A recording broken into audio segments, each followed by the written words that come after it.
विश्व के कोने कोने से भगवान श्री राम, मर्यादा पुरुषोत्तम श्री राम की गौरव गाथा सुनने के लिए तत्पर सभी भाई बहनों को, सभी देशवासियों को प्रणाम करते हुए भगवान श्री राम की महिमा से अपने आप को जोड़ते हुए और भगवान श्री राम के गुणगान से अपनी वाणी को पवित्र करते हुए मैं कुछ कहना चाहता हूँ विश्व के राम भक्तों के समक्ष। मर्यादा पुरुषोत्तम भगवान श्री राम एक ऐसा नाम है, एक ऐसा पावन चरित्र है। रामायणी कथा एक ऐसी दिव्य कथा है कि इस कथा का श्रवण करके मानव का रोम रोम पवित्र हो जाता है, हृदय श्रद्धा से भर आता है और जितने भी श्रेष्ठ गुण मानव के जीवन के उत्थान के लिए आवश्यक है, उन सारे गुणों को, उन सारी विशेषताओं को, उन सारे जीवन के आदर्शों को, मर्यादाओं को यदि किसी एक ही व्यक्तित्व में पूर्ण रूप से देखने की इच्छा हो तो वो नाम है मर्यादा पुरुषोत्तम भगवान श्री राम। भगवान श्री राम के पावन चरित्र को दुनिया के सामने प्रकट करने के लिए अनेक कवियों, महाकवियों, ऋषियों ने भिन्न भिन्न भाषाओं में उनका पावन चरित्र अंकित किया है। इन सब राम कथा का गुणगान करने वाले महापुरुषों की रचनाओं में आदि कवि वाल्मीकि की रचना वाल्मीकि रामायण और परतंत्र भारत में देशवासियों के हृदय में स्वतंत्रता का पवित्र भाव जागृत करने वाली गोस्वामी तुलसीदास जी की रामचरितमानस, ये दो ऐसी महनीय कृतियां हैं कि इनको पढ़कर हम भगवान श्री राम के और राम कथा के जितने भी प्रमुख पात्र हैं उनके पावन चरित्र से परिचित होते हैं। दोनों रचनाओं में एक मौलिक अंतर है। आदि कवि वाल्मीकि जहाँ श्री रामचंद्र जी को मर्यादा पुरुषोत्तम के रूप में संसार के सामने प्रस्तुत करते हैं, वो मर्यादाओं के पालक हैं, मर्यादाओं की रक्षा करने वाले हैं। भयंकर से भयंकर विपत्तियों में, संकट के समय में भी कभी उन्होंने अपनी मर्यादाओं का, अपने आदर्शों का, अपनी मान्यताओं का उल्लंघन नहीं किया। कुछ प्रसंग स्मरण आते हैं। अयोध्या को अलंकृत कर दिया गया था कि कल भगवान श्री राम, युवराज श्री राम, जन जन के प्रिय राम अयोध्या के राजा बनेंगे, उनका राज तिलक होगा, राज सिंहासन पर उनको आरूढ़ किया जाएगा और पूरी नगरी को दुल्हन की तरह से सजाया गया था। लेकिन अगले दिन जब वो राज दरबार में पहुँचे, अपने पिता दशरथ के चरणों में उपस्थित हुए, तो उनको आदेश दे दिया गया कि राम, तुमको अयोध्या का राज्य नहीं अपितु 14 वर्ष के लिए वनवास का आदेश दिया जाता है।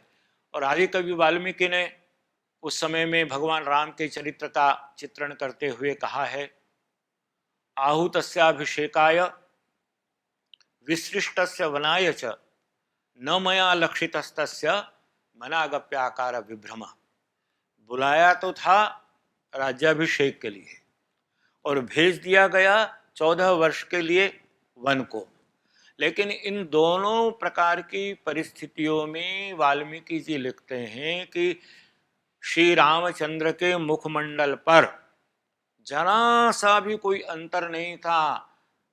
राज्याभिषेक के समय कोई विशेष प्रसन्नता नहीं थी और वनवास का आदेश होने पर किसी भी प्रकार की कोई मलिनता, कोई विषाद, कोई दुख की रेखा मुखमंडल पर नहीं थे।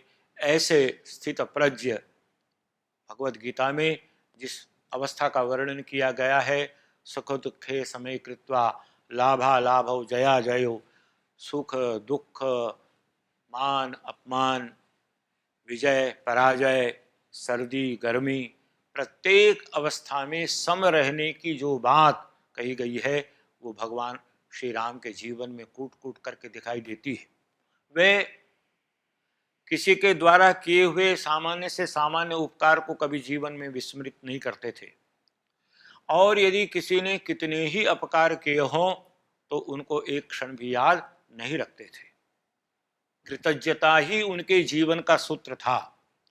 और इसलिए वाल्मीकि ने लिखा है, कदाचित उपकारेण कृतेन एकेन तुष्यति न स्मरत्यपकाराणाम शतमप्यात्मवत्तया।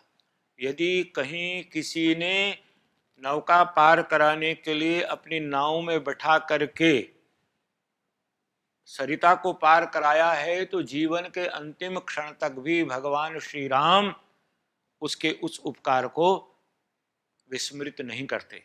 और यदि किसी ने सैकड़ों गालियां दी हैं, अपमान किया है, अहित किया है, अमंगल किया है, तो उसको वो एक क्षण भर भी अपने स्मृति पटल में उसको स्थान नहीं देते।